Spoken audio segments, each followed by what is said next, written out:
بسم اللہ الرحمن الرحیم۔ قابل احترام بھائیوں اور بہنوں، ابھی ذی الحجہ کا مہینہ شروع ہونے والا ہے۔ عام طور سے ان دنوں میں یہ سوال کیا جاتا ہے کہ ذی الحجہ کے ابتدائی 9 دنوں کے روزے کی کیا اہمیت؟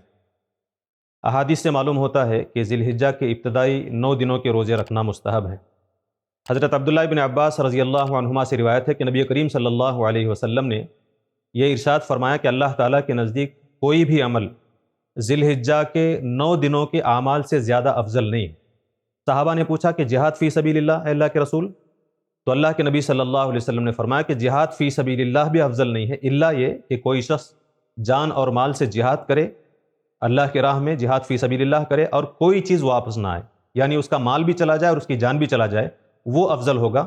اس کے علاوہ جتنے بھی اعمال ہیں ان تمام اعمال میں سے کوئی بھی عمل ان 9 دنوں کے اعمال سے زیادہ افضل نہیں ہے۔ یہ روایت بخاری میں ہے، ابو داؤد میں ہے، ترمذی میں ہے اور ابن ماجہ کے اندر موجود ہے۔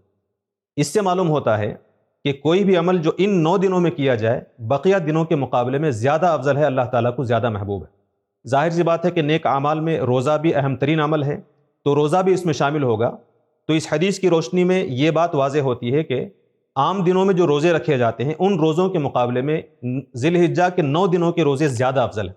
ظاہر سی بات ہے کہ اس میں رمضان کے روزے شامل نہیں ہوں گے، رمضان کے روزے چونکہ فرض ہیں وہ زیادہ افضل ہوں گے۔ رمضان کے علاوہ پورے سال میں ہم جتنے بھی روزے رکھتے ہیں ان روزوں کے مقابلے میں ذی الحجہ کے 9 دنوں کے روزے زیادہ افضل ہیں، یہ چیز اس حدیث سے معلوم ہوتی ہے۔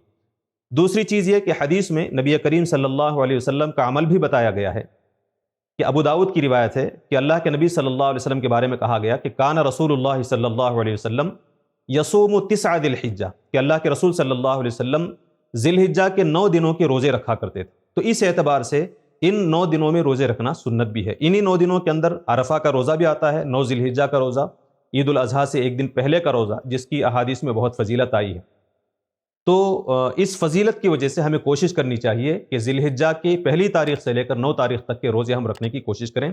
یاد رکھیں کہ یہ روزے مستحب ہیں، فرض نہیں ہیں، اور ایسا بھی نہیں کہ 9 کے 9 روزے رکھنا ضروری ہو، بلکہ آپ جتنے زیادہ روزے رکھیں گے اتنا زیادہ فائدہ ہوگا۔ اگر کسی شخص کو استطاعت ہے 9 روزے رکھ سکتا ہے تو 9 روزے رکھے، زیادہ فضیلت کا باعث ہے۔